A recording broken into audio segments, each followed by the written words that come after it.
proceedings, I now call Kinla Beta. Question number 1, Mr. Speaker.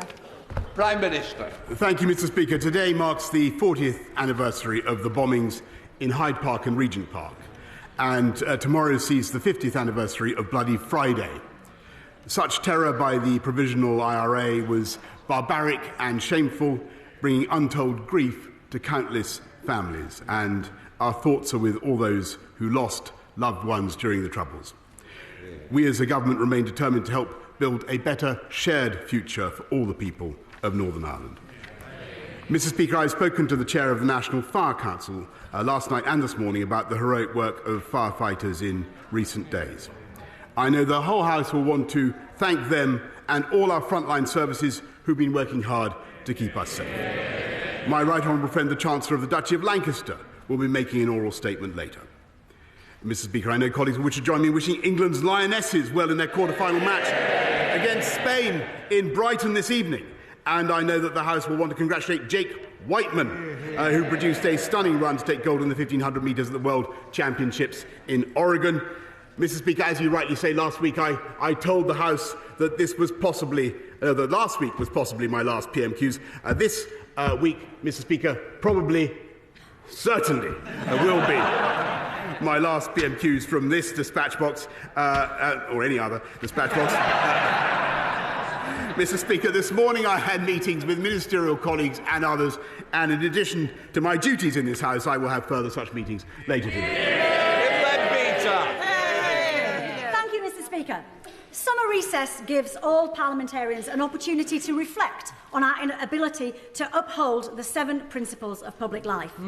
Selflessness, openness, objectivity, honesty, integrity, accountability and leadership. These are fine principles, but public trust in politicians is at an all-time low. Yep. Will the Prime Minister be using the next few weeks to personally consider why this could be? And as the unedifying fight for his job continues, if those who are vying to replace him were to draw on his wise counsel, if those who are vying to replace him would draw on his wise counsel, and why wouldn't they, what advice would he give to ensure the people we serve receive far better than they have from this government? Well, Mr. Speaker, I'm afraid I didn't quite catch the last bit of the honourable lady's question, but I will be using the next few weeks to do what I think the people of this country would expect, and that is drive forward the agenda on which we were elected in 2019, and for which I think the Labour Party particularly fear the Conservative Party, and that is the agenda. And that is the agenda of uniting and levelling up, and making sure that we invest in places that for decades were betrayed by Labour and left behind. And that is what the Conservatives are going to do, and that's why we're going to win again. Luke Evans. Russia's war in Ukraine continues. Now, Turkey have withdrawn its opposition to Sweden and Finland joining NATO. So what assessment does my right honourable friend make about the short and long-term securities of Europe now this has happened?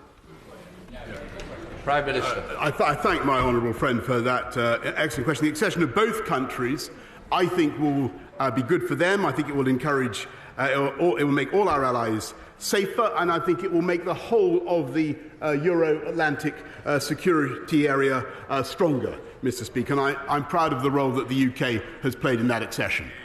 We now come to the Leader of the Opposition, Keir Starmer.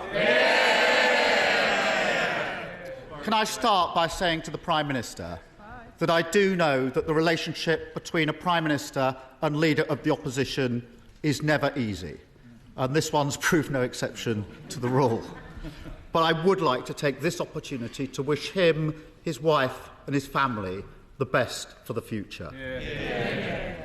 Can I also put on record our gratitude to the fire and rescue services for all their courageous work yesterday in extreme temperatures. All our thoughts are with those affected by the fires, particularly those that have lost their homes. I join the Prime Minister in his comments about the bombings in Hyde Park and the IRA bombings. I also join him in his comments about the Lionesses. The coverage starts at 7:30 tonight on BBC One, and I'm sure the whole country will be roaring them on. And for anyone who doesn't fancy football, EastEnders is on. So if you'd rather watch outrageous characters taking lumps out of it themselves, you've got a choice: Albert Square or the Tory leadership debates on catch-up. On that topic, Mr. Speaker, why does the Prime Minister think that those vying to replace him decided to pull out of the Sky debate last night? Prime Minister. Well, Mr. Speaker, I'm not following this thing particularly closely, but my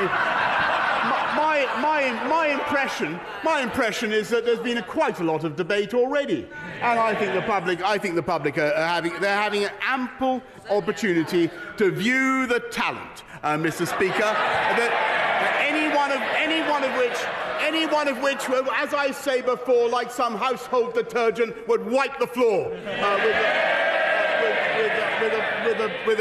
I mean, today happens to be just about the anniversary of the exit from lockdown last year. And do you remember what he said? He said, yeah, I'm going to remind him, he said it was reckless. It was because we were able to take that decision, Mr. Speaker, supported by every single one of those Conservative candidates, opposed by him, that we had the fastest economic growth in the G7. We're now able to help families up and down the country. If we'd listened to him, it wouldn't have been possible, Mr. Speaker. And I don't think they'll be listening to him either. Well, I'm impressed he managed to get through that with a straight face, actually. I think the truth is this. They organised the TV debates because they thought it would be a great chance for the public to hear from the candidates first-hand. Yeah. Then disaster struck because the public actually heard from the candidates first-hand. But I am interested in what he makes of the battle for his job. So let me start with a simple one. Does the Prime Minister agree with his former Chancellor that plans put forward by the other candidates are, in his words, I've got them here, nothing more than the fantasy economics of unfunded spending promises? Well, Mr. Speaker, they know all about fantasy economics because they've already committed to £94 billion of extra tax and spending, Mr. Speaker, which every household in this country would have to pay for, to the tune of about £2,100. It's thanks to the former Chancellor's management of the economy, thanks to his government's management of the economy, we had growth in May of 0.5%. We have more people in paid employment than at any time in the history of this country, Mr. Speaker. And I'm proud to be leaving office right now with unemployment at or near a 50-year low, Mr. Speaker. When they left office, it was at 8%. That's the difference between them and us. Mr. Speaker, every Labour pledge made under my leadership is fully costed. Those vying to protect him, Mr. Speaker, those vying to replace him have racked up £330 billion of unfunded spending commitments. But I do note that the Prime Minister didn't agree with his former Chancellor. So what about his Foreign Secretary? She was withering about the government's economic record. She said, again, her words, here they are, if Rishi has got this great plan for growth, why haven't we seen it in the last 2.5 years at the Treasury? That's a fair question, is it, Prime Minister? Actually, Mr. Speaker, I think everybody would agree that what you saw in the last 2.5 years was because of the pandemic, the biggest fall in output for 300 years, which this government dealt with and coped with magnificently by distributing vaccines faster than any other European government, faster than any other major economy, which would not have been possible if we had listened to him. And that's why, Mr. Speaker, we have the fiscal firepower that is necessary to help families up and down the country, making tax cuts for virtually everybody paying national insurance contributions. The difference between Labour and the Conservatives, Mr. Speaker, there's a crucial philosophical difference. Under Labour, families on low incomes get most of their income from from benefits. Under us, they get most of it from earnings, because we believe in jobs, jobs, jobs. That's the difference, Mr. Speaker. Mr. Speaker, inflation is up again this morning, and millions are struggling with the cost of living crisis. And he's decided to come down from his gold wallpapered bunker for one last time to tell us that everything's fine. I am going to miss the delusion. But his Foreign Secretary didn't stop there, Mr. Speaker. She also said that the former Chancellor's 15 tax rises are leading the country into recession. And the member for Portsmouth North was even more scathing. She said, again her words, "Our public services are in a desperate state.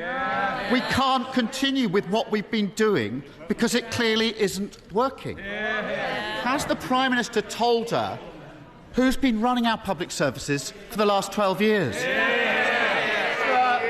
Mr. Speaker, this is absolute. Again, he's doing this completely satirical. This is the government that is investing £650 billion in infrastructure, in skills, in technology. He talks about public services. What really matters to people in this country right now is getting their appointments, getting their operations, fixing the COVID backlogs. That's what we're doing. Fixing the ambulances. That's what he should be talking about, Mr. Speaker. And that's why we voted through. That's why we passed the £39 billion health and care levy, Mr. Speaker, which they opposed. Every time something needs to be done, Mr. Speaker, they try to oppose it. He's just a great pointless human bollard, Mr. Speaker. That's what he is. Mr. Speaker, if only it was satirical. It's what the future candidates think of his... Mr. Speaker. We want to get through PMQs because there's quite a few of you wanting to catch my eye. It would be more helpful if we get through in order to do that. Keir Starmer. I appreciate they may not want to hear what their future leader thinks of their record in government, but I think the country needs to know. If only it were satirical, Prime Minister. It's what the candidates think of the record. But among the mudslinging, there was one very important point, because the member for Saffron Walden claimed that she warned the former Chancellor that he was handing taxpayer money directly to fraudsters in COVID loans. She says he dismissed her worries and that as a result he cost the taxpayer £17 billion. Does the Prime Minister think that she's telling the truth? Prime Minister. Okay, well, this is one of the last blasts from Captain Hindsight, Mr. Speaker, because at least to me, because they were the party. I remember they were the party who were so desperate for us to be hiring their friends with PPE. They wanted a football agent to supply and a theatrical costumier to supply PPE. Do you remember, Mr. Speaker? We had to get that stuff at record speed. We produced £408 billion worth of support for families and for businesses up and down the country, Mr. Speaker, and the only reason we were able to do it at such speed is because we'd managed the economy in a sensible and moderate way. And Labour, every time they've left office, it's with unemployment higher, they're economically illiterate, Mr. Speaker, and they would wreck the economy. I think the message coming out of this leadership contest is pretty clear. They got us into this mess, and they've no idea how to get us out of it. The Foreign Secretary says we can't go on with our current economic policy. The member for Portsmouth North bemoaned the fact that what we've been doing has not been good enough. And the member for Saffron Walden probably puts it best when she simply asked, why should the public trust us? We haven't exactly covered ourselves in glory. Their words, their future leaders' words. They've trashed every part of their record in government, from dental care and ambulance response times to the highest taxes in 70 years. What message does it send when the candidates to be Prime Minister can't find a single decent thing to say about him, about each other, or their record in government? Mr. Speaker, what does it say? What does it say about him that no one can name a single policy after 3 years of the Labour Labour opposition, apart from putting up taxes. He's one of those pointless plastic bollards you find around a deserted roadworks on a motorway, Mr. Speaker. We got Brexit done. He voted against it 48 times. We got this country far out of COVID in spite of everything he would have kept, and when he would have kept us in lockdown. We're fixing social care, Mr. Speaker, when they have no plan and no ideas of their own. And we're now bringing forward measures in the face of strikes to outlaw wildcat strikes, Mr. Speaker. I can tell you to outlaw wildcat strikes. I can tell you why he does that funny wooden flapping gesture. I'll tell you why he does that funny wooden flapping gesture. Because, Mr. Speaker, he's got the union barons pulling his strings from beneath him. That's the truth. £100 million, Mr. Speaker. We've restored our democracy and our independence. We've got this country through COVID, and I'm proud to say that whether it comes to tackling climate change or sticking up for Ukraine, we have led the world on the international stage. And I want to thank my friends and colleagues on these benches for everything that they have done.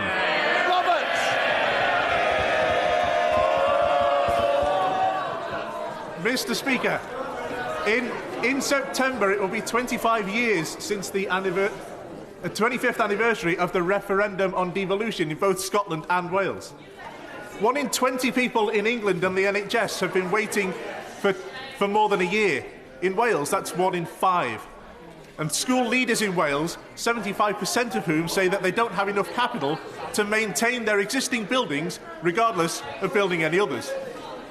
In his final opportunity at the dispatch box, will the Prime Minister and the Minister for the Union agree that in terms of Wales at least, devolution has been a disaster? Prime Minister. Mr. Speaker, I want devolution to work, but I think, and I've had some good conversations with Mark Drayford, but the devolved authorities, particularly Labour in Wales, need to do their job properly. Now comes to the Leader of the SNP, Ian Blackford.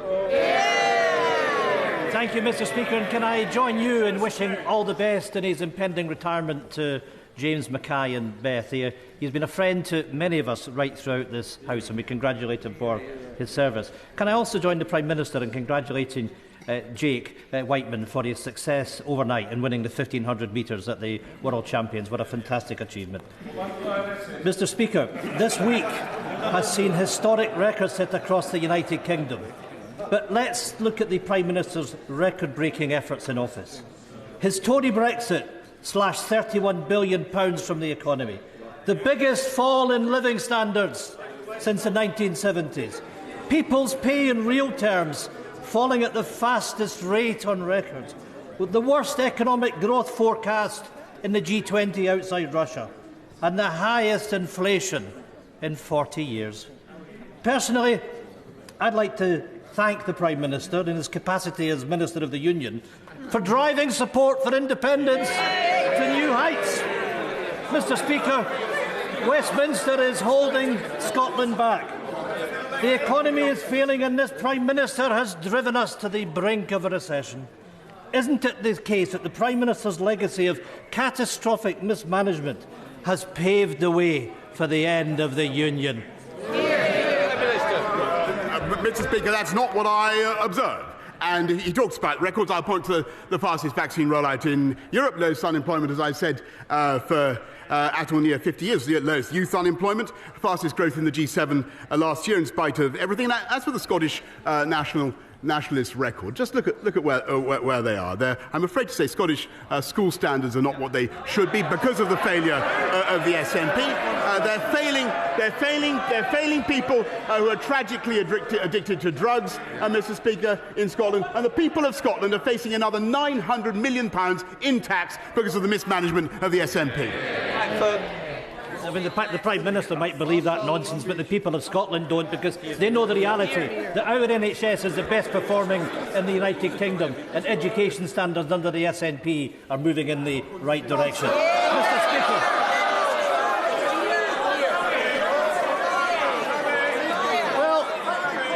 Mr. Speaker, that's a good look to the people of Scotland, the disdain that the Tories show for our country.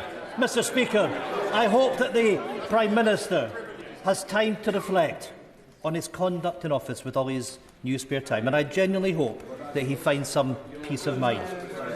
The fact is, though, that as well as a record breaker, the Prime Minister is a rule breaker, illegally shutting down Parliament, partying through the pandemic, handing out PPE contracts to cronies, unilaterally changing the ministerial code. And let us not forget, Mr Speaker, the Prime Minister is still under investigation because he can't be trusted to tell the truth. Shameful, disgraceful and a complete waste of Scotland's time. This is how the people of Scotland will remember this Prime Minister. Isn't it the case that the Prime Minister and his government should have had its last day a long time ago? Quite simply, Downing Street is no place for a lawbreaker. Well, look, Mr. Speaker, I think on the points, the personal abuse stuff, I think he's talking a load of tosh. But when he's retired to his croft, which may be all too soon, Mr. Speaker, I hope that he will reflect on his long-running campaign to break up the greatest country in the world. And I hope he will reflect on the pointlessness of what he is trying to do and think instead about the priorities of the people of Scotland, which I think are about all the issues that he thought were trivial, about their education, about crime, Mr. Speaker, and about the burden of taxation that they are unnecessarily placing on the people of Scotland. Welcome, Longy. A long time ago, when I trained as a pilot, I had the luxury of being able to fly around turbulent storms, but what I also had was the ability to rely on a team that kept my aircraft airworthy. As the Prime Minister prepares his new flight plans, could I suggest that he might reset his compass to true north and stops off in Dudley, where he will always be welcomed with open arms, with sincere affection, and where he will be able to see the legacy of what he My honourable friend, I thank him for that renewed invitation, Mr. Speaker. I've spent many happy days with him in Dudley, and let's hope that there are more to come. And Davy! As the Prime Minister leaves office, I'm sure the whole House is looking forward to him completing his book on Shakespeare. We wait to read what he really thinks about tragic figures brought down by their vaulting ambition, or scheming politicians who conspire to bring down a tyrannical leader. The candidates, Mr. Speaker, now plotting to take his place, all profess that they will bring a fresh start, a clean break from his government. But does the Prime Minister not agree with me that a fresh start and a clean break would require a new mandate from the British people? And before they strut and fret their hour upon the stage, there should be a general election. Mr. Speaker, I think that Polonius, that's who he is. What you need, more matter with less art, Mr. Speaker. The only thing you need to know, if there were to be a general election, of course, the Liberal Democrats would rightly get thrashed, because that would be. That is the moment when the public actually look with horror at what Liberal Democrat policies really are, and all these rural voters would discover the massive green taxes that they would like to apply, and the only risk is that there could be some kind of crackpot coalition between those guys and the Lib Dems and the Scottish Nationalists to put that into effect. That is what we must prevent. Thank you, Mr. Speaker. My constituents feel very let down by the Mayor of London. He is consulting on cutting 18% of London's buses. The Met is in special measures. He's looking to sell Notting Hill Police Station to the highest bidder, and he is looking to push through a completely unwanted overdevelopment of South Kensington Tube Station. Does my right honourable friend agree with me that Londoners deserve way, way better? Mr. Speaker, London once had a mayor who cut crime by 25% and cut the murder rate by 30% and built twice as many affordable homes as the current incumbent, and what London needs is another Conservative mayor. Thank you very much, Mr. Speaker. Could I just add a personal note of thanks to Lord Mackay of Clashfern, who is retiring. He is a Highland gentleman, and he's been very, very helpful to me for a number of years, and I'm extremely grateful. Mr. Speaker, the Prime Minister knows that harnessing wind power, is crucial to the United Kingdom. The Prime Minister also knows that the Highlands have faced great historic difficulties over the years. So I hope that the Prime Minister agrees with me that a green freeport in the Cromarty Firth is vital to harnessing wind energy. It has the full support of the industry and vital to the prosperity of that region. I thank him very much. I can confirm that we're committed to funding two new green freeports in Scotland to the tune of £52 million. Wouldn't be possible, of course, if the SNP got their way and we returned to the EU. Jake Barry. Thank you, Mr. Speaker. Can I congratulate my friend on his work to tackle regional inequality in this country through his levelling up agenda?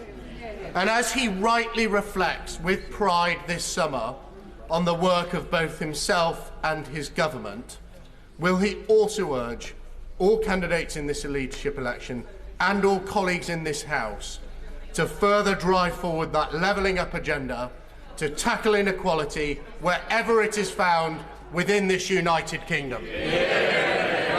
I heartily agree with my honourable friend, Mr. Speaker, and it's not just my right honourable friend. It's not just inequality; it's inequality of opportunity, and that's what levelling up addresses. Johnny Lloyd, sit.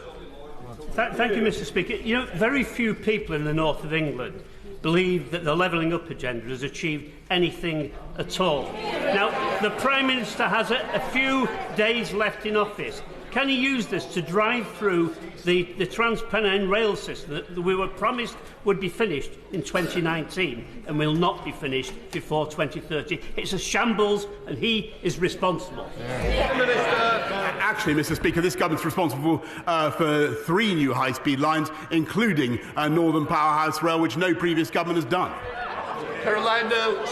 Thank you, Mr. Speaker. My right honourable friend rightly paid tribute to our hard-working firefighters dealing with the fires over the last few days in this unprecedented weather.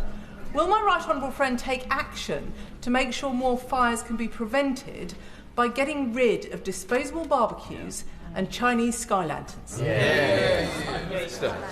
The ones that flow. I thank my honourable friend very much for her suggestions. I think the key thing is for people to behave responsibly first with the use of these things. It's clearly insane to take a disposable barbecue onto dry grass. Dr. Philippa Whitford.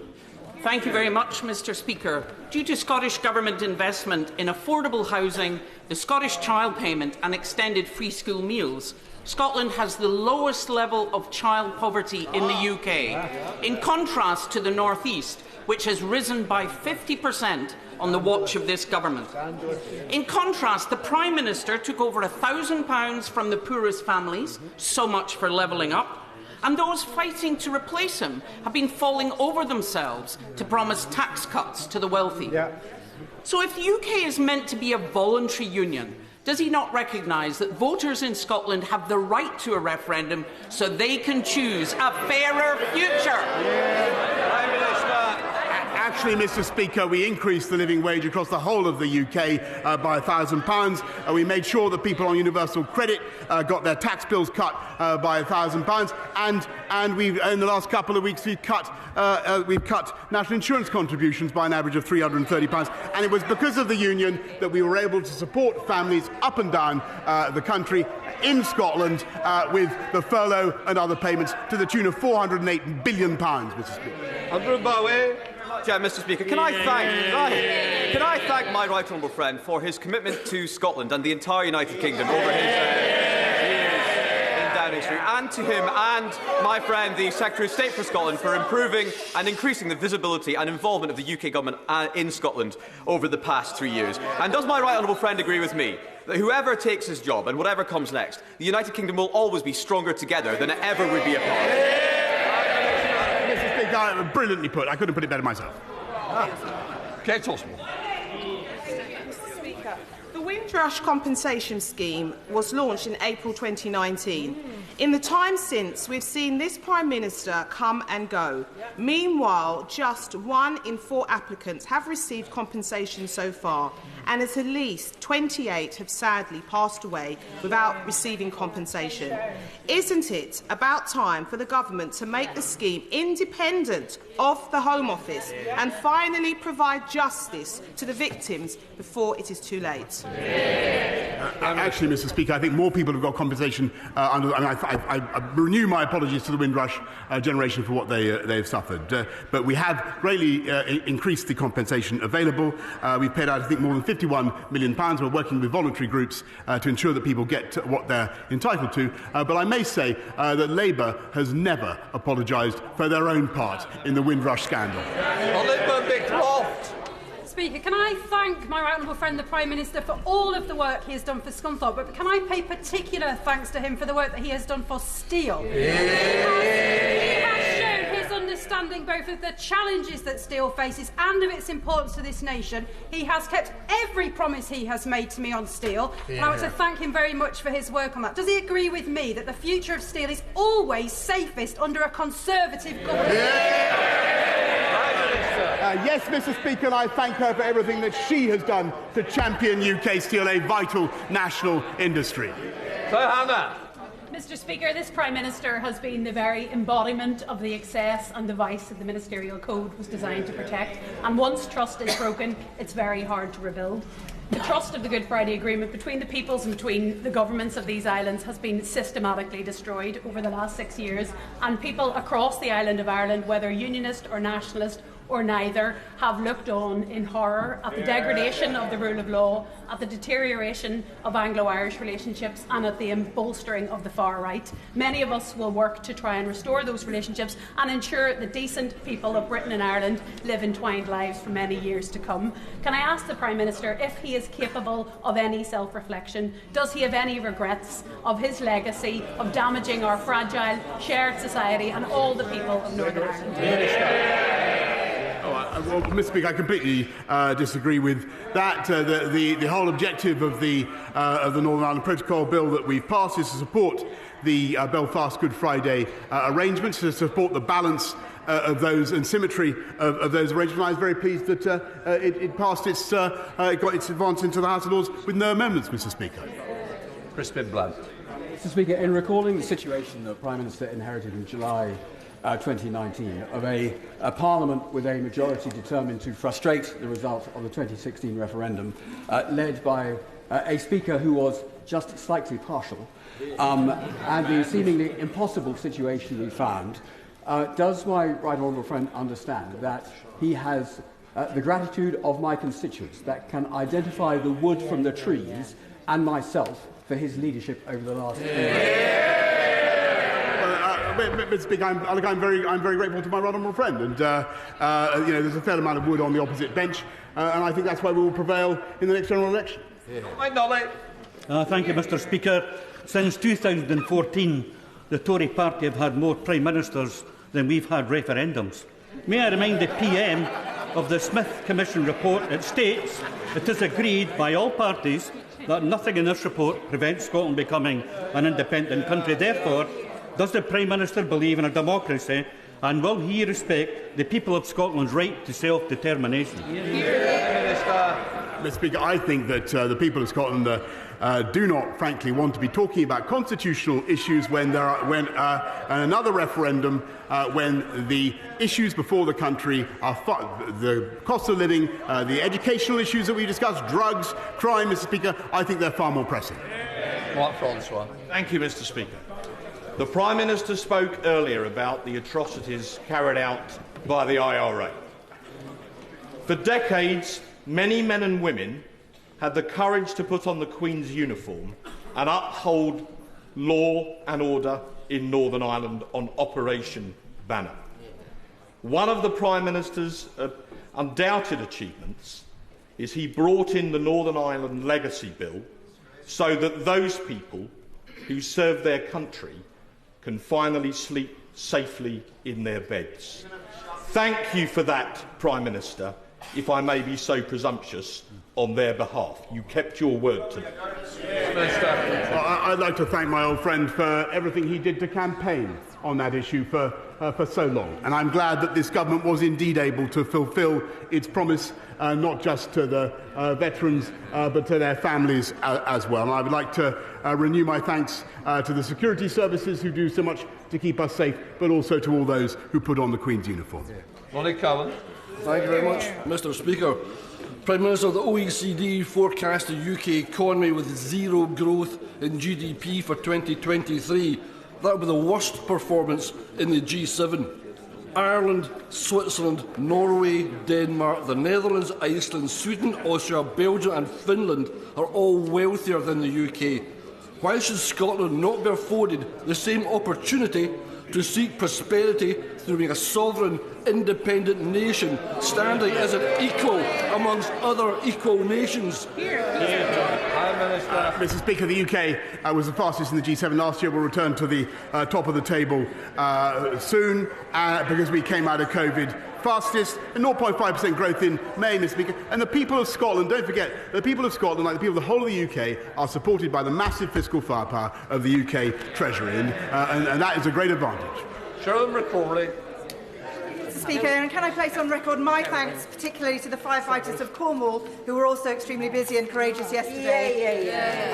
Can I thank this Prime Minister for his support and enthusiasm for Cornwall and for the people of Cornwall over the last few years, not least for the hosting of the G7 last year. And can I also thank him for the investment of the Shared Prosperity Fund, an investment of £132 million, which for an national average of £17 a head, Cornwall sees £233 a head. And does my right honourable friend agree that his enthusiasm for levelling up every part of the United Kingdom needs to carry on in the future? Yes, she's a fantastic champion. My friend is a fantastic champion for Cornwall, and we will continue with our programme to support the Greater South West, whether it's through the A303 or broadband. Mr. Speaker, Cornwall has a bright future with her as a representative. Justin Oswald. Thank you, Mr. Speaker. While the Prime Minister has been on the Randan at Chequers, people in Scotland are suffering because of this Tory cost of living crisis, and we're paying a high price for his disastrous hard Brexit imposed against the wishes of Scottish voters. It's time to end this democracy denial, Prime Minister. Scotland can't afford to stay shackled to this crumbling union and Tory governments that we don't vote for. Does the Prime Minister not accept that Scotland is a democracy? He has no right to overrule the votes of people in Scotland, and we will have the referendum that we voted for. Mr. Speaker, this is the country that secured furlough, that delivered the vaccine across the whole of the UK, while the SNP gets on with overtaxing to the tune of £900 million, Mr. Speaker. That's what they're overtaxing in Scotland, and we had a referendum, Mr. Speaker, in 2014. Martin Vickers. Thank you, Mr. Speaker. I know that my right honourable friend is aware of how important the seafood processing industry is to the Grimsby-Cleethorpes area. However, there is one cloud on the horizon, and that is the recently imposed 35% tariff on white fish, which is causing industry leaders considerable concern. And though they recognise that it's important to maintain sanctions against Russia, this is causing, as I say, great concern. Would my right honourable friend arrange meetings with me and my honourable friend from Grimsby with the appropriate ministers so we can discuss measures how to mitigate the impact on the industry? Minister. I'll make sure he gets a meeting as soon as possible with the relevant minister, but I think it is very important that we encourage our great fish and chips shops in Grimsby, Cleethorpes and elsewhere to make sure they're not just using Russian fish and chips. John Littleson. Thank you, Mr. Speaker. As the Prime Minister limps off into the history books, his name up there in the pantheon of greats alongside the Duke of Portland and Spencer Perceval, can he update us on his defenestration honours list? How many of his cronies will he ennoble? Can we expect him to surpass Harold Wilson with a lavender list of dodgy donors, obsequious courtiers and pinchers by nature? very poor. Mr. Speaker, I'm sure that everybody who has served this government loyally and well deserves recognition of some kind. But as for the honours list, I'm afraid he'll have to contain his excitement. Can I just say, we wanted good temper and better moderate language. And I don't think we got it then. Right, well, I know we didn't. Anna Firth. Speaker, I'd like to thank the Prime Minister for his support for the new city of Southend. Our brilliant hospital turns 90 next Tuesday, but our heroic NHS staff are hampered by the size of the A&E department.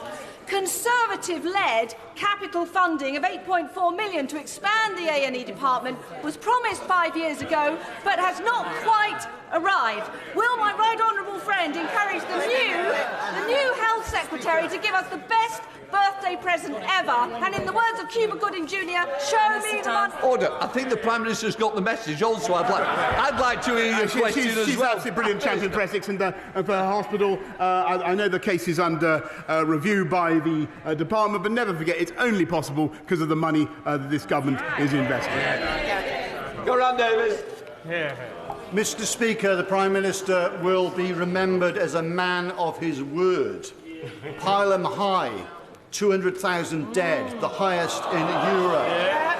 FF business. This is the truth. They don't like it, do they? Let's listen to the truth. 400,000 fewer people in jobs than before the pandemic, if you include the self-employed, which the Prime Minister doesn't. So will he now keep faith to the 3.7 million people who've taken out student loans since this Conservative government was in power, who now face rising inflation in terms of rent, in terms of heating, in terms of eating, who now must pay Listen to that rabble. Listen to them. Sit down a minute. Just when I stand, it's easy if you sit down. It helps all of the chairs.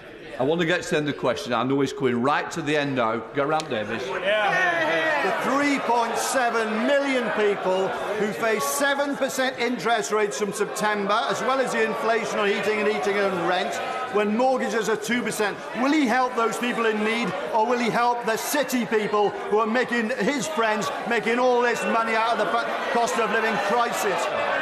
Mr. Speaker, I'll tell you what students want. They want to be able to have a system where they don't pay back more than they borrow, and that's what we're putting in. But they want to make sure also, Mr. Speaker, that they have a jobs market that will take them on with high-wage, high-skilled jobs. And the difference between them and us is that we get people into high-wage, high-skilled jobs. They're prepared to let them languish on the dole, Mr. Speaker. And that is the difference.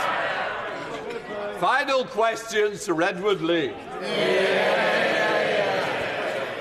On behalf of the House, may I thank the Prime Minister. On behalf of the House, may I thank the Prime Minister for his 3 years' record of service. On behalf of some of the most vulnerable people in the country, can I thank him for his insistence on rolling out the AstraZeneca jab, which has saved thousands of lives around the world. On behalf of 17.4 million people who voted Brexit, may I thank him for restoring people's belief in democracy. On behalf of northern towns, may I thank him for his commitment to levelling up. And most of all, on behalf of the people of Ukraine, may I thank him for holding high the torch of freedom and ensuring that that country is not a vassal state. For true grit and determination, keep going, and thank you.